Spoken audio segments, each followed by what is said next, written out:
कहते थे कि भारत से हजारों साल तक जंग लड़ते रहेंगे, गज़वे हिंद के मंसूबे पाले बैठे थे, ब्लीड इंडिया विद 1000 कट्स के मंसूबे पाले बैठे थे, और ये मंसूबे पालने वाले 48 घंटे भी भारतीय सेना का मुकाबला नहीं कर पाए। भारतीय सेना ने ऐसा दर्द देने का काम किया है। और मैं विपक्ष के लोगों को कहना चाहता हूं, राहुल जी तक संदेश जरूर पहुंचा देना।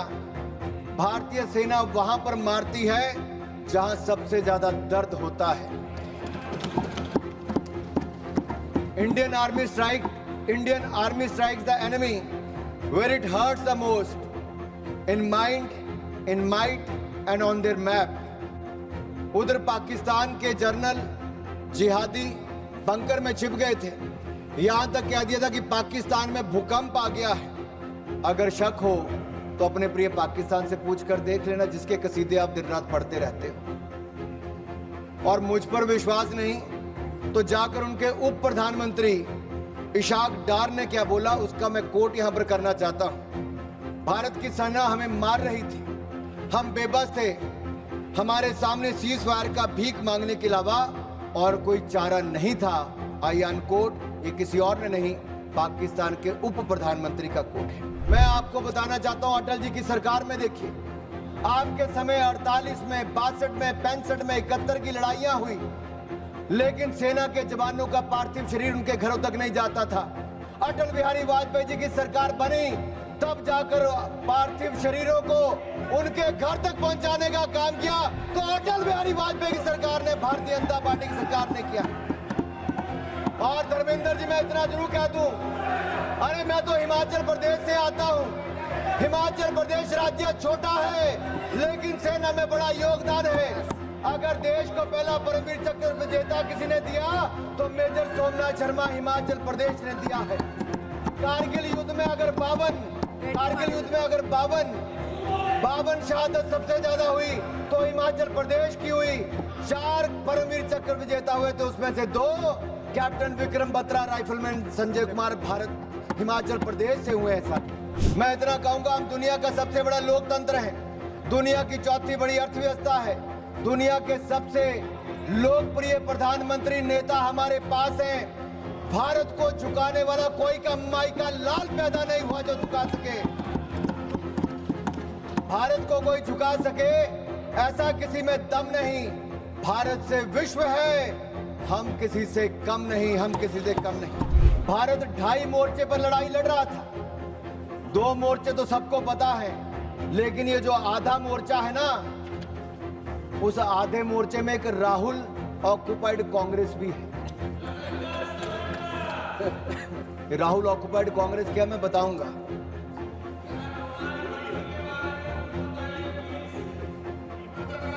आप पिछले 2.5 महीनों में सोशल मीडिया में देखिए, बड़े संयोजित तरीके से राहुल ऑक्युपाइड कांग्रेस ने भारतीय सेना, भारत के प्रधानमंत्री के खिलाफ घृणा से भरे अपमानजनक कार्टून बनाए।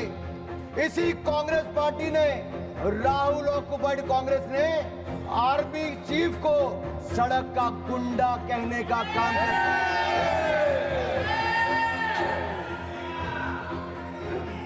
अभी भी हंसते हैं। अरे राहुल गांधी जी को सदन में खड़े होकर शर्म से माफी मांगनी चाहिए, पूरे देश से, भारतीय सेना से माफी मांगनी चाहिए। और मैं आपको बताऊं, जिस नेता की आप अपने की बात करते हैं, 2 बार देश की जनता ने लीडर ऑफ ऑपोजिशन बनने के लायक भी नहीं दिया। 1 बार तो अमेठी की जनता ने हरा दिया, और अगर रो धोकर लीडर ऑफ ऑपोजिशन बन भी गए तो मैं कहना चाहता हूं वो एलओपी से एलओबी बन गए हैं।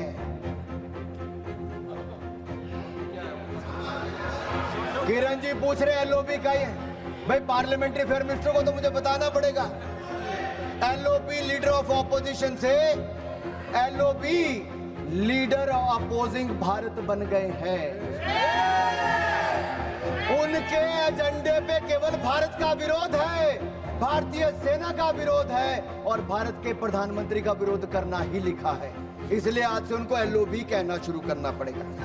और मैं एक बात जरूर कहूं, पता नहीं वो कांग्रेस के पोस्टर बॉय बन पाए ना बन पाए, लेकिन पाकिस्तान के प्रोपेगेंडा के पोस्टर बॉय राहुल गांधी बन गए। पाकिस्तान सेना और पाकिस्तान सरकार लश्कर राहुल के बयानों को अपने पक्ष में इस्तेमाल कर रही है। पाकिस्तान सेना और पाकिस्तान सरकार लश्कर राहुल के बयानों को अपने पक्ष में इस्तेमाल कर रही है। और यही नहीं, पाकिस्तान सेना के प्रोपेगेंडा वीडियो में कांग्रेस पार्टी के राष्ट्रीय अध्यक्ष उनके बयान को लेकर पूरी दुनिया भर में दिखाया जा रहा है। मुझे पहले लगता था इनको दिक्कत मोदी जी से है, लेकिन अब मुझे पूर्ण विश्वास है इनकी दिक्कत मातृभूमि से भी है। और कहने को तो आईएनसी है, लेकिन आईएनसी अब इनके बयानों और इनके तरीकों से यही लगता है ये अब कहीं इस्लामाबाद नेशनल कांग्रेस बन गई। जुबां पर पाकिस्तान, दिलों में साजिश पलती है। ऐसे लोगों की वजह से ही तो चिताएं जलती हैं। देश को लूटकर जो अपने महल बनाते हैं वो इतिहास में गद्दार कहलाते हैं, गद्दार कहलाते हैं। कांग्रेस के नेता द्वारा चलाया जा रहा है कि सरेंडर सरेंडर। माननीय सभापति जी, अगर पिछले 78 साल का हिसाब लिया जाए तो कांग्रेस ने कितने ब्लंडर और सरेंडर किए ये आज देश को मैं बताना चाहता हूं, और इन 2 मिनटों में बताऊंगा। 1948 में कश्मीर जैसे आंतरिक विषय को संयुक्त राष्ट्र में ले जाकर सरेंडर किसने किया? कांग्रेस ने। 1950 से 60 के दशक में एक्साई चीन को बंजर जमीन कहकर चीन की झोली में डालने का ब्लंडर किसने किया? कांग्रेस ने। 1954 में तिब्बत के अधिकार को छोड़कर चीन को कब्जा करने का स्वीकार किसने किया? कांग्रेस ने। 1958 में नून नेहरू समझौते के तहत बेरूबारी को पूर्व पाकिस्तान में स्थानांतरित करने को सरेंडर किसने किया? कांग्रेस ने। आदरणीय सभापति जी,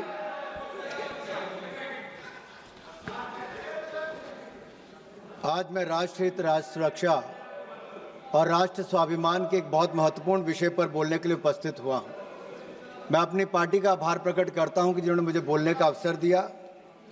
मैं जो कहने जा रहा हूं वो केवल मेरे व्यक्तिगत विचार नहीं, कोई मेरी पार्टी या मेरी सरकार के ही केवल विचार नहीं, ये 140 करोड़ भारतीयों की जनमानस की ये भावना है। सबसे पहले तो हम भारतीय सेना के वीर सैनिकों के वीरता, पराक्रम और उनके अदम्य साहस को सैल्यूट करते हैं पूरे सदन की ओर से। यही नहीं, भारत ने लगातार, माननीय प्रधानमंत्री मोदी जी ने हर बार शांति का प्रयास और शांति का हाथ बढ़ाया, लेकिन पाकिस्तान ने हर बार आतंक का रास्ता अपनाया। 2014 में भी ओथ लेते समय पाकिस्तान के प्रधानमंत्री को भी निमंत्रण दिया था। उसके बाद भी माननीय प्रधानमंत्री जी लाहौर गए, बगैर किसी सुरक्षा के गए, साहस और सही इरादों के साथ शांति के लिए गए थे। लेकिन बदले में क्या मिला? बार बार आतंकी हमले। और जो 22 अप्रैल 2025 को पहलगाम में हुआ, उसका उल्लेख यहां पर जितने सांसद आज तक विपक्ष से बोले हैं, किसी एक भी सांसद ने खड़ा होकर यह नहीं कहा किस आतंकवादी हमले में धर्म पूछकर कलमा पढ़ने के लिए बोला गया, पैंट उतार कर देखा गया, फिर मौत के घाट उतारा गया। इतना बोलने में विपक्ष के सांसदों को क्या दर्द थी। जब रक्षा मंत्री जी भारतीय सेना की उपलब्धियों की चर्चा कर रहे थे तब कोई ताली नहीं थी, कोई मेज नहीं थपथपा रहे थे। और आज भी अगर मैं कहूं कि निहत्थे और निर्दोष नागरिकों को धर्म पूछकर मारने का अगर पहली बार ऐसा काम हुआ है, उन्होंने धर्म के नाम पर देश को बांटने का, देश में दंगे फैलाने की सोच को लेकर चले, लेकिन नरेंद्र मोदी जी के नेतृत्व में 140 करोड़ भारतीय एकजुट होकर खड़े रहे। पूरा भारत एक साथ खड़ा रहा। उस शाम भारत के घरों में दिए नहीं जले, यहां तक कि रात में घरों का चूल्हा भी ठंडा पड़ा रहा। इन लश्कर आतंकियों ने हमारी बहनों के सिंदूर को मिटाया है। हमारे देश, हमारे लोकतंत्र, 140 करोड़ भारतीयों को चुनौती दी। हमारी सशक्त सरकार और हमारी सशक्त सेना को एक तरह से चुनौती देने का दुस्साहस किया। प्रधानमंत्री मोदी जी ने कहा था कि भारत पहलगाम के साजिशकर्ताओं को उनकी कल्पना से परे सजा देगा, और ऑपरेशन सिंदूर में हमने देखा कि भारतीय सेना की जो शक्ति है, एकता और संकल्प एक प्रतीक बन चुका है। यह शक्ति आतंक के साए को कुचलकर भारत के गौरव को विश्व पटल पर उजागर कर रही है। मैं इतना कहूंगा माननीय सभापति जी, कुछ बात है कि हस्ती मिटती नहीं हमारी, सदियों रहा दुश्मन दौरे जमाना हमारा। और 7 मई को हमने इन दुश्मनों को जवाब देते हुए भारतीय सेना ने पाकिस्तान के अंदर आतंकी ठिकानों पर अचूक और निर्णायक प्रहार किया, और ऐसा प्रहार किया कि जिसका दर्द आज तक पाकिस्तान को हो रहा है। 25 मिनट में 9 आतंकी ठिकानों पर 24 ठीक प्रहार करके हमारी सेना ने 100 से अधिक आतंकियों और आतंकी ठिकानों को ध्वस्त करने का काम किया। एक ही झटके में जमींदोज करने का काम किया। यह भारत की त्रिशक्ति जल, थल, नभ का एक संगम था। हमने विश्व को साफ शब्दों में बता दिया कि भारत के विरुद्ध अगर कोई आतंकवाद की किसी घटना को अंजाम देगा तो हमला भारत पर हमला माना जाएगा, भारत के खिलाफ युद्ध माना जाएगा, और भारत इसे अपने तरीके से निपटेगा। और इसका करारा जवाब भी देखा, जो आंख उठाकर देखेगा उसको ऐसी दर्द दी जाएगी कि उसकी आने वाली पीढ़ियों को भी दर्द महसूस होती रहेगी। ये भारत का आतंकवाद के विरुद्ध शंखनाद था। ये अब भारत, मैं स्पष्ट करना चाहता हूं, भारत डोजियर नहीं, डोज देगा। अब भारत सबूत नहीं, आतंकी आकाओं को ताबूत भेजेगा। ये नया भारत है, और ये नए भारत का, this is the new normal of new India.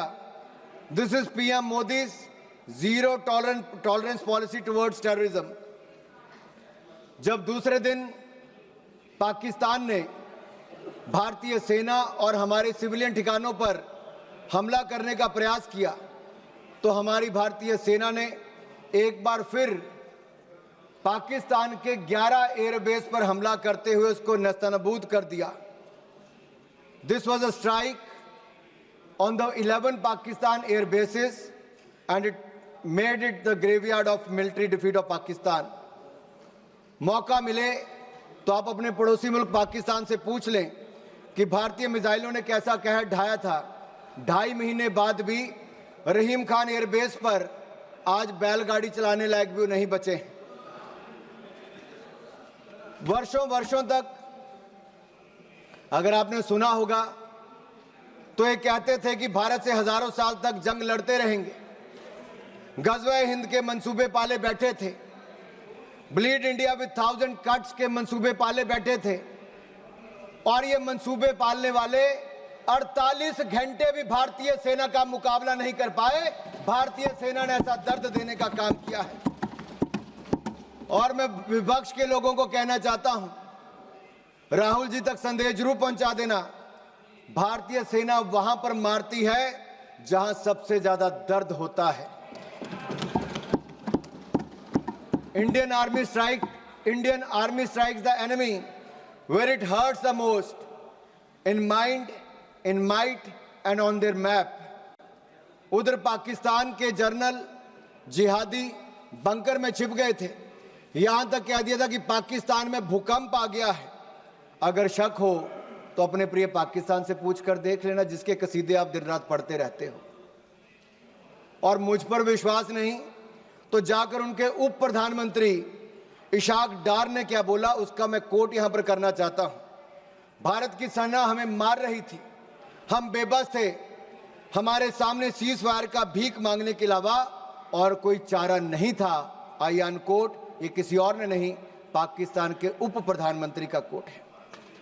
We launched precision missile attacks on their safe houses, bunkers and training camps. They targeted our tourists, but we attacked terrorists. We didn't strike civilians. We strike the very heart of terror military nexus. We did not escalate. We have neutralized with precision, purpose, and power. This is not a reaction. This is the doctrine, and this is the new normal. मैं इतना ही कहूँगा, भारत की प्रधानमंत्री मोदी जी की ये zero tolerance policy towards terrorism आज पूरी दुनिया भर के लिए कड़ा संदेश है। इस भारतीय सेना के हमलों में लश्कर तैयबा हो, जैश ए मोहम्मद हो, हिजबुल मुजाहिदीन हो, इनके ट्रेनिंग सेंटर्स पर कड़ा प्रहार किया गया। यहाँ तक कि पाकिस्तान की जो हवाई सुरक्षा है, लाहौर, पसरूर, चुनिया, अफरीवाला के HQM missile service radar station नष्ट कर दिए गए। वायुसेना अड्डे चकलाला में हो, सरगोदा, रहीम यार खान, कराची, भोलाई वायुसेना अड्डों को नुकसान किया गया। लड़ाकू और अवकाश विमान नष्ट कर दिए गए। C2 प्रणाली को नुकसान किया गया। वायु रक्षा समन्वय को पंगु बनाया गया। 9 आतंकी, जिसमें जैश ए मोहम्मद से लेकर लश्कर के ठिकानों को तबाह किया गया। हमने 26/11 के हमले में जो कांग्रेस इंतजार करती रही कि शायद दुनिया की कोई और ताकत आपको परमिशन देगी, we will not wait for the permission, we will strike with precision. हमने किसी का इंतजार नहीं किया। हमने आतंकवादियों को उनके घर में घुसकर मारा है, चाहे वो एयर स्ट्राइक की बात हो, सर्जिकल स्ट्राइक की बात हो या ऑपरेशन सिंदूर की बात हो। यही नहीं, इन अटैक्स में हमने पाकिस्तान एयरफोर्स का लगभग 20% इंफ्रास्ट्रक्चर ध्वस्त कर दिया है। 11 एयरफोर्स को हमने मात्र 3 घंटे में नेस्तनाबूद कर दिया। पहली बार है कि दुनिया के किसी न्यूक्लियर कंट्री के एयरफोर्स के कैंप्स को नष्ट करने का काम किया तो भारतीय सेना ने वो भी करके दिखाया है। यही नहीं, 26/11 के हमले में जिस स्थान से उन आतंकवादियों को ट्रेनिंग दी जाती थी, उन आतंकवादी ठिकानों को भी हमने ध्वस्त किया। मोस्ट वांटेड टेररिस्ट को भी हमने मारा और उनके आकाओं को भी मौत के घाट उतारने का काम किया तो भारतीय सेना ने किया। केवल आतंकियों को नहीं, पाक भोलारी एयरबेस में 50 से ज्यादा लोग मारे गए, जिसमें पाकिस्तान स्क्वाड्रन लीडर उस्मान यूसुफ को भी और 4 एयरमैन को भी मौत के घाट उतारने का काम भारतीय सेना ने किया। यही नहीं, आपने तो उदार दिल दिखाकर इंडस वाटर ट्रीटी कर ली थी, जो पाकिस्तान के 4 लाख एकड़ जमीन को सींचता है। भारत का 80% पानी वहां पर चला जाता है। 23 करोड़ पाकिस्तानियों को पानी के पीने की व्यवस्था वहां से मिलती है। लेकिन मोदी जी ने कहा कि water and blood can't flow together, terror and talk can't go together, और हमने इंडस वाटर ट्रीटी को सस्पेंड कर दिया है। जो आप इतने सालों तक नहीं कर पाए, वो नरेंद्र मोदी की सरकार ने, नरेंद्र मोदी जी ने करके दिखाया है। यही नहीं, ऑपरेशन सिंदूर में विश्व ने भारतीय सेना का शौर्य देखा और हथियारों की मारक क्षमता को भी देखा है। Made in India weapons have one battlefield validation and India has displayed its cutting edge defense technology to the world. हमारी मारक क्षमता और टेक्नोलॉजिकल सुपीरियरिटी ने पाकिस्तान और चीन सहित अन्य देशों को, आप में से कुछ विपक्ष के सांसदों ने कहा कि दूसरी तरफ चीन भी था, टर्की भी था, पाकिस्तान भी था। अरे ये स्पष्ट उदाहरण है आप सबके लिए, चाहे चीन था, टर्की था, पाकिस्तान था, अकेला भारत और भारतीय सेना तीनों पर भारी पड़ी है। यह दिखता है भारतीय मेक इन इंडिया प्रोडक्ट्स भी कैसे भारी पड़े हैं।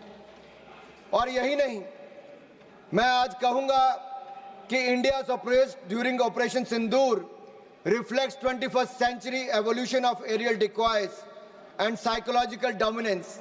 This is just not warcraft, it is Minecraft. India has displayed a textbook case of aerial combat. इस कार्रवाई को सैन्य इतिहास में टेक्स्ट बुक प्रिसीजन वॉरफेयर कह रही है। थाईलैंड एयरफोर्स यूनिवर्सिटी इसे सैन्य रणनीति की टेक्स्ट बुक में शामिल करने की बात कह रही है। दुनिया इसे text book counter terrorism doctrine के रूप में देख रही है। और एक ऑपरेशन सिंदूर से आज दुनिया भर में पता चल गया कि भारत की ताकत क्या है और जो आज के वॉरफेयर में भारत की नई टेक्नोलॉजी ने कैसे काम किया है। आप पूछ रहे थे पिछले 10 सालों में क्या हुआ। दीपेंद्र हुड्डा जी कह रहे थे कि भारतीय सेना के बजट को क्या हुआ, डिफेंस के।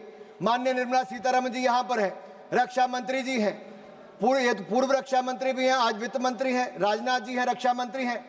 मोदी सरकार में 2.5 लाख करोड़, आपके समय 2013-14 में डिफेंस बजट था 2.5 लाख करोड़ से बढ़कर 6,22,000 करोड़ रुपया बजट कर दिया है।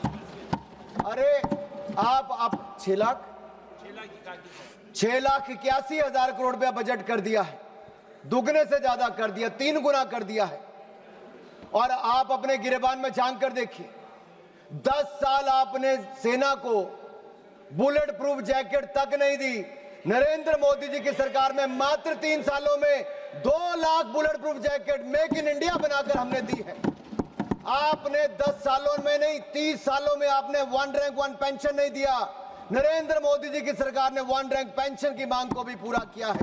और यही नहीं, मैं आपको बताना चाहता हूं, अटल जी की सरकार में देखिए, आपके समय 48 में, 62 में, 65 में, 71 की लड़ाइयां हुई, लेकिन सेना के जवानों का पार्थिव शरीर उनके घरों तक नहीं जाता था। अटल बिहारी वाजपेयी जी की सरकार बनी, तब जाकर पार्थिव शरीरों को उनके घर तक पहुंचाने का काम किया। तो अटल बिहारी वाजपेयी की सरकार ने, भारतीय जनता पार्टी की सरकार ने किया। और धर्मेंद्र जी, मैं इतना जरूर कह दूं, अरे मैं तो हिमाचल प्रदेश से आता हूं। हिमाचल प्रदेश राज्य छोटा है, लेकिन सेना में बड़ा योगदान है।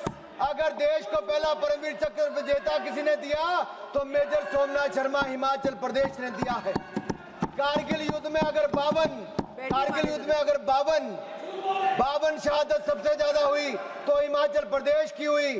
4 परमवीर चक्र विजेता हुए थे, उसमें से 2 कैप्टन विक्रम बत्रा, राइफलमैन संजय कुमार हिमाचल प्रदेश से हुए हैं। सर माननीय सभापति जी, मैं इतना कहना चाहता हूं, आज नरेंद्र मोदी जी की सरकार में हमने अपना एक्सपोर्ट 34 गुना बढ़ा दिया है। 686 करोड़ से बढ़कर लगभग 24,000 करोड़ हो गया। हमारी defence manufacturing, defence production 1 lakh crore एक साल की पार कर गई। और 193 हमने नए कॉन्ट्रैक्ट 2,09,050 करोड़ के एक साल में करके दिखाए और 100 देशों को डिफेंस प्रोडक्ट भारत देने का काम करने जा रहे। यही नहीं, लेकिन आपको डर तो होगा ही, क्योंकि जब मैं आपके सवाल खड़ा कर रहा हूं तो आपके पास उसका कोई जवाब नहीं है। मैं आपसे इतना जरूर पूछना चाहता हूं कि आखिरकार जब सेना की और सैन्य क्षेत्र में हमारे उपलब्धि की बात आती है तो आपके होंठ सिल क्यों जाते हैं उनकी तारीफ करते हो। कितने युद्ध देश ने देखे, लेकिन इस लड़ाई में मैं कहना चाहता हूं, भारत ने ना एक सैनिक खोया है, ना एक सैनिक खोया, ना एक सैनिक शहीद हुआ, ना युद्ध हुआ, लेकिन फिर भी हमारी विजय हुई, शोर भी नहीं हुआ, सिंहनाद की गूंज उठी है। ये भारत ने करके दिखाया है। मोदी जी की नीति और सेना की रणनीति काम आई है। प्रधानमंत्री मोदी जी के बारे में ये कहूंगा, जब वो मुख्यमंत्री भी नहीं थे, उस समय हिमाचल के प्रभारी थे। कारगिल के युद्ध में वो उस समय भी सेना के जवानों का हाल पूछने कारगिल गए थे। और जब से वो प्रधानमंत्री बने हैं, हर दिवाली सेना के जवानों के साथ मनाने का काम प्रधानमंत्री मोदी ने किया है। सेना को सशक्त भी किया। और मैं एक बात कहूंगा, एक और भारत की सेना पाकिस्तान को कड़ा जवाब दे रही थी, लेकिन दूसरी ओर आप लोग क्या कर रहे थे? राहुल गांधी जी क्या कर रहे थे? सबूत मांग रहे थे और साथ ही साथ कवर फायर भी दे रहे थे। कवर फायर किसको दे रहे थे, ये आपको पूछना पड़ेगा। आपने कहा कि हमने सरेंडर कर दिया। हमने स्पष्ट किया है कि जब तक हमने ऑपरेशनल और मिलिट्री ऑब्जेक्टिव पूरा नहीं किया, तब तक हमने सीजफायर नहीं किया था। और तीसरे पक्ष की मध्यस्थता को हमने पहले नकार दिया था। और यही नहीं, एक बात तो मैं आपको स्पष्ट कर देना चाहता हूं, आज भारत का दूसरा सबसे लंबे समय तक प्रधानमंत्री के पद पर रहने वाला कोई व्यक्ति है तो उनका नाम नरेंद्र मोदी है। 2001 से लेकर 2025 तक मुख्यमंत्री से लेकर प्रधानमंत्री तक 25 साल में एक दिन की भी छुट्टी लिए बिना देश के लिए हर पल जीने का काम करने वाले नरेंद्र मोदी हैं। आपने भारत की सेना पर प्रश्न चिन्ह खड़ा किया है। मैं इतना कहूंगा, हम दुनिया का सबसे बड़ा लोकतंत्र है, दुनिया की चौथी बड़ी अर्थव्यवस्था है, दुनिया के सबसे लोकप्रिय प्रधानमंत्री नेता हमारे पास हैं। भारत को झुकाने वाला कोई का माई का लाल पैदा नहीं हुआ जो झुका सके। भारत को कोई झुका सके ऐसा किसी में दम नहीं। भारत से विश्व है, हम किसी से कम नहीं, हम किसी से कम नहीं। आदरणीय सभापति जी, भारत 2.5 मोर्चे पर लड़ाई लड़ रहा था। 2 मोर्चे तो सबको पता है, लेकिन ये जो आधा मोर्चा है ना, उस आधे मोर्चे में एक राहुल ऑक्युपाइड कांग्रेस भी है। राहुल ऑक्युपाइड कांग्रेस क्या, मैं बताऊंगा।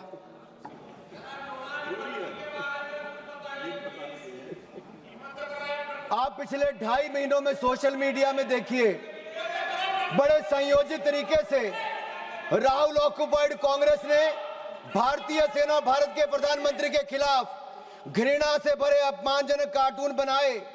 इसी कांग्रेस पार्टी ने, राहुल ऑक्युपाइड कांग्रेस ने आर्मी चीफ को सड़क का गुंडा कहने का काम किया।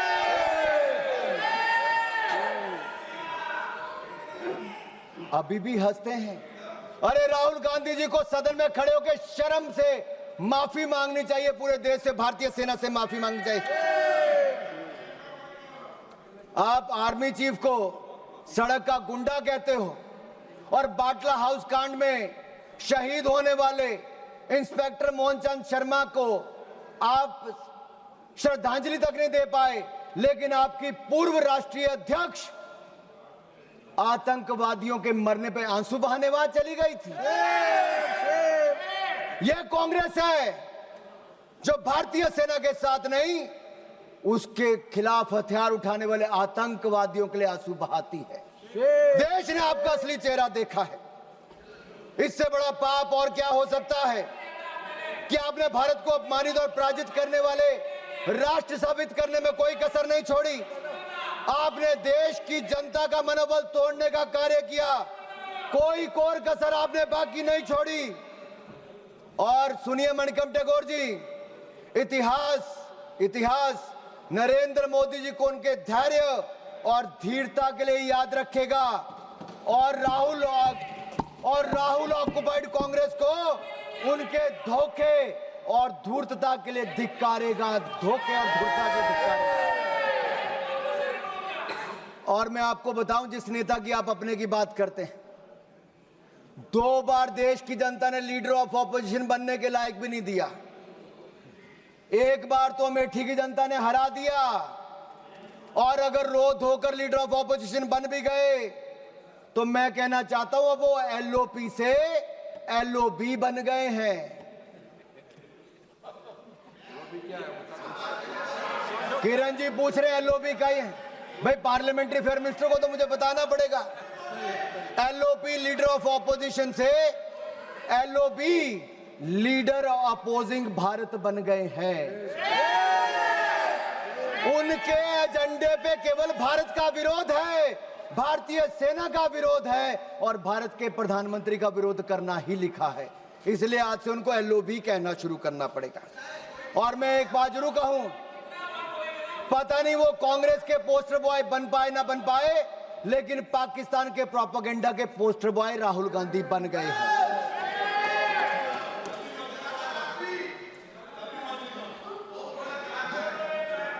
आपकी दुआ स्वीकार हो।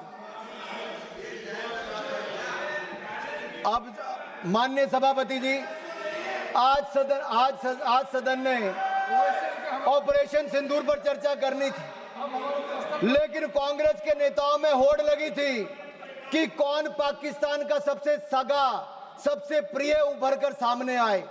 और एक पूर्व गृह मंत्री ने जो कल इंटरव्यू दिया, उस इंटरव्यू में साफ देखने को मिलता है। वो कहते अगर पाकिस्तान का हाथ इसमें नहीं दिखता है तो आप कैसे कहते हो कि पाकिस्तान से टेररिस्ट आए थे? ये लोग कभी हिंदू आतंकवाद कहते हैं, कभी पाकिस्तान को बचाने के लिए आते हैं। कांग्रेस पार्टी में पाकिस्तान के इतने बड़े बड़े एडवोकेट आज हैं कि पाकिस्तान अपनी पैरवी बाद में करता है, कांग्रेस के नेता उनकी पैरवी करने के लिए पहले खड़े हो जाते हैं। और मैं इतना जरूर कहूंगा, पाकिस्तान सेना और पाकिस्तान सरकार लश्कर राहुल के बयानों को अपने पक्ष में इस्तेमाल कर रही है। पाकिस्तान सेना और पाकिस्तान सरकार लश्कर राहुल के बयानों को अपने पक्ष में इस्तेमाल कर रही है। और यही नहीं, पाकिस्तान सेना के प्रोपेगेंडा वीडियो में कांग्रेस पार्टी के राष्ट्रीय अध्यक्ष उनके बयान को लेकर पूरी दुनिया भर में दिखाया जा रहा है। मुझे पहले लगता था इनको दिक्कत मोदी जी से है, लेकिन अब मुझे पूर्ण विश्वास है इनकी दिक्कत मातृभूमि से भी है। और कहने को तो आईएनसी है, लेकिन आईएनसी अब इनके बयानों और इनके तरीकों से यही लगता है ये अब कहीं इस्लामाबाद नेशनल कांग्रेस बन गई है। क्योंकि पाकिस्तान द्वारा फैलाए गए झूठे नैरेटिव और आड़ के पीछे आप रुक रहे हैं। कांग्रेस आइडिया ऑफ डिप्लोमेसी यही रहा, माननीय सभापति जी। और मैं जो कह रहा हूं मैं उसको ऑथेंटिकेट करने के लिए तैयार हूं। कांग्रेस आइडिया ऑफ डिप्लोमेसी क्या था? इनका केवल डोजियर तैयार करने का था, डिनर खिलाने का था, डिसीजन करने का नहीं था। नहीं तो 26/11 के हमले के बाद ये लोग 26/11 हमले के बाद ये शायद कुछ कार्रवाई करते, उन्होंने कुछ नहीं किया। ये पाकिस्तान को उनकी भाषा में जवाब देते, लेकिन नहीं दिया। राहुल गांधी जी क्या करते रहे, मैं आपसे पूछना चाहता हूं। मैं पूछता हूं आपसे, पूरे ऑपरेशन सिंदूर में श्रीमान राहुल गांधी जी का सबसे ज्यादा रुचि ये जानने में थी कि भारत के कितने विमान मार गिराए। उनका एक बयान भी ऐसा नहीं है जहां उन्होंने जानने की कभी कोशिश की हो कि हमारी सेना ने, हमारी वायुसेना ने पाकिस्तान में कितनी तबाही मचाई है, पाकिस्तान के कितने आतंकवादियों को मार दिया है, पाकिस्तान के कितने आतंकवादी ठिकानों को तबाह किया है, उनके कितने डिफेंस सिस्टम को खत्म किया है, उनके कितने एयरबेस उड़ाए हैं, पाकिस्तान को कितनी हानि पहुंचाई है। इसमें राहुल जी का कोई इंटरेस्ट नहीं था, मात्र इंटरेस्ट था भारत के कितने विमान गिराए गए। आखिर ये जानकारी वो किससे साझा करना चाहते थे? जिनके हाथ रक्षा दलाली में रंगे रहे हों, अब किसके लिए दलाली करना चाहते हैं ये मुझे पता नहीं। और मैं तो इतना ही कहूंगा, जुबान पर पाकिस्तान, दिलों में साजिश पलती है। ऐसे लोगों की वजह से ही तो चिताएं जलती हैं। देश को लूटकर जो अपने महल बनाते हैं वो इतिहास में गद्दार कहलाते हैं, गद्दार कहलाते हैं। ऑपरेशन सिंदूर पे मैं कहूंगा हमारी सेना ने तो किया, वो दुनिया ने देखा, लेकिन उसके ठीक बाद प्रधानमंत्री मोदी जी आदमपुर एयरबेस पर गए और अपनी सेना का मनोबल बढ़ाने का काम भी किया। तो नरेंद्र मोदी जी ने किया। फेक प्रोपेगेंडा चलाया जा रहा था कि आदमपुर एयरबेस खत्म कर दिया। अगर खत्म हो गया तो प्रधानमंत्री कैसे उतरते? S-400 पीछे खड़ी दिखती थी, आपकी आंखों में, आपके चश्मे नहीं दिख रही होगी, दुनिया ने देखा है। यही नहीं, मैं आपको यह कहना चाहता हूं, न्यू रूल ऑफ एंगेजमेंट में हमने तय कर दिया है कोई भी आतंकवादी घटना को एन एक्ट ऑफ वॉर माना जाएगा। मैडम मैं 5-7 मिनट और लूंगा, मेरे जो टाइम मुझे पार्टी ने दिया मैं 5-7 मिनट, किरण जी भी यहां पर हैं। और न्यूक्लियर ब्लैकमेल की जब बात चलती है, अटल बिहारी वाजपेयी जी ने भी स्पष्ट कर दिया था और नरेंद्र मोदी जी की सरकार ने तो कह ही दिया है। हमने एस्केलेशन भी नहीं की, हमने केवल आतंकवादी ठिकानों को प्रहार किया। लेकिन जब पाकिस्तान ने हमारे सेना या सिविलियन ठिकानों पर प्रहार करने का प्रयास किया तो हमने ऐसा जवाब दिया है कि कांग्रेस नहीं, पाकिस्तान सदा याद रखे, गलती से। मैं जहां तक सिंधु डैम की बात है, इंडस वाटर ट्रीटी को हमने सस्पेंड किया है आपके कुछ नेताओं ने कहा जो आपकी गठबंधन में सरकार में थे, उन्होंने कहा पानी दे देना चाहिए पाकिस्तान को। प्रधानमंत्री मोदी ने कहा सिंधु में पानी और खून, सिंधु नदी का पानी और खून एक साथ नहीं बह सकते। तुम हमारा खून बहाओगे, तुम्हें पानी नहीं पिलाएंगे। मैं इतना जरूर कहूंगा, पाकिस्तान चाहे जितना मर्जी सिर पटक ले, नाक रगड़ ले, सिंधु डैम के गेट नहीं खुलेंगे, नहीं खुलेंगे। आदरणीय सभापति जी, जो प्रतिनिधि मंडल माननीय प्रधानमंत्री मोदी जी ने दुनिया भर में भेजे, वो 7 प्रतिनिधि मंडल में एक मुझे भी जाने का अवसर मिला। सुप्रिया जी हमारा नेतृत्व कर रही थी। और मैं सदन में एक बात जरूर कहना चाहता हूं, ये जो प्रतिनिधि मंडल थे, ये किसी दल या किसी विचारधारा का प्रतिनिधित्व नहीं कर रहे थे। हम राष्ट्र का प्रतिनिधित्व कर रहे थे। हमारे मत अलग हो सकते हैं, हाँ, हम में मतांतर हो सकता है, मत भिन्नता हो सकती है, मन का भेद हो सकता है, लेकिन जब राष्ट्र का प्रश्न हो तब हम एक हैं, हम एक मत हैं, हम भारत के पक्ष में हैं, हम सबके लिए राष्ट्र सर्वोपरि है। और मैं कह सकता हूं कि 7 के 7 प्रतिनिधि मंडलों में किसी भी दल का कोई भी सांसद होगा, उसने दलगत राजनीति से ऊपर उठकर देश की बात की। आज पूरे सदन की ओर से मैं उनका धन्यवाद करता हूं, उनको नमन करता हूं। हम सिर्फ 5 मिनट में खत्म कर रहे हैं। एक मिनट में कर लीजिए। मेरा 2 पॉइंट इंपॉर्टेंट है, इसको लेना जरूरी है। सिर्फ 2 पॉइंट इंपॉर्टेंट, एक इसमें हमने हासिल क्या किया और दूसरा सरेंडर विषय है। मैं इतना कहूंगा, अंतर्राष्ट्रीय मंच पे हम किसी का साथ लेने नहीं गए थे। भारत ये बताने गया था कि भारत अपने दम पर आतंकवादी के आकाओं को मुंह तोड़ जवाब दे सकता है, और हमने मुंह तोड़ जवाब दे दिया है। हम फर्स्ट हैंड इंफॉर्मेशन देने गए थे, किसी का सहयोग मांगने नहीं गए थे। और 193 देशों में से 190 देशों ने एक साथ इन आतंकवादी हमलों की निंदा की है। ये नरेंद्र मोदी जी का दिखाता है।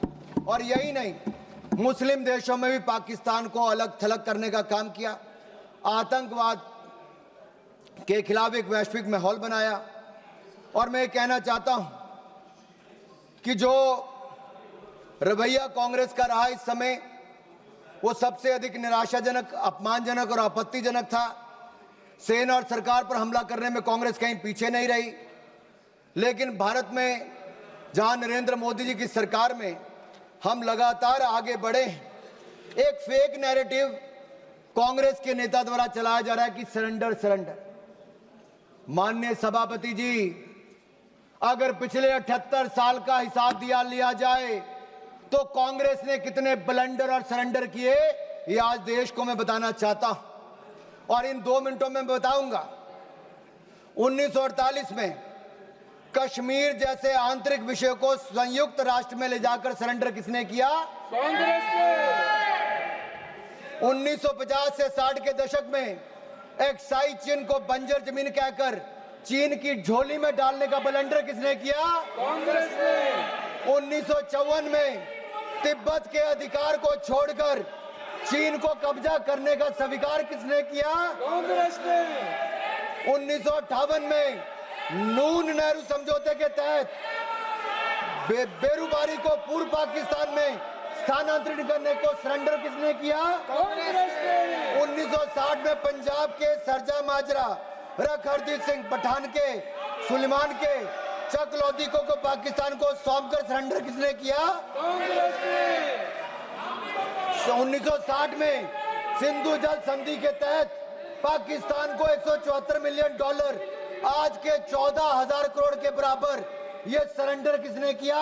कांग्रेस ने। माननीय सदस्य प्लीज। 1963 में पाकिस्तान ने पीओके में 5,180 वर्ग किलोमीटर क्षेत्र चीन को सौंपने का काम किसने किया और चुप रहा? कांग्रेस ने। 1974 में इंदिरा गांधी ने एक समझौते के तहत कच्चा थीवू द्वीप श्रीलंका को सौंप दिया, सरेंडर किसने किया? कांग्रेस ने। संयुक्त राष्ट्र की सिक्योरिटी काउंसिल की सीट चीन को सरेंडर किसने की? कांग्रेस ने। भारत के हितों को किसने बेचा? कांग्रेस ने। 62 के युद्ध में अमेरिका से एयरफोर्स सपोर्ट की मांग कर सरेंडर किसने किया? 1965 में पाकिस्तान से जंग जीतकर 68 में 828 स्क्वायर वर्ग किलोमीटर पाकिस्तान को किसने सरेंडर किया? 1970 की जंग में पाकिस्तान के 93,000 सैनिक भारत के 56 सैनिक लिए बिना माननीय என்னுடைய வணக்கத்தை தெரிவித்துக் கொள்கின்றேன். பகல்காம் தாக்குதலுக்கு எதிராக தேசமே ஒன்றுபட்டு நிற்கிறது. उधर उधर दे दीजिए बोल रहे हैं வீழ்ந்த ஒவ்வொரு माननीय உயிரும் सभापति जी, ஏற்படுத்திய कांग्रेस का सरेंडर अभी पूरा नहीं हुआ भाई. कांग्रेस ने बहुत सरेंडर किया है. कांग्रेस ने बहुत सरेंडर किया, ब्लंडर भी बहुत किए हैं. किए 93,000 सैनिकों को, पाकिस्तान के 93,000 सैनिकों को भारतीय सेना ने नील डाउन करवाया था, मुर्गा बनाया था, लेकिन इंदिरा गांधी ने सरेंडर किया. अपने 54 भारतीय सैनिकों को लिए बिना पाकिस्तान के आगे सरेंडर किसने किया?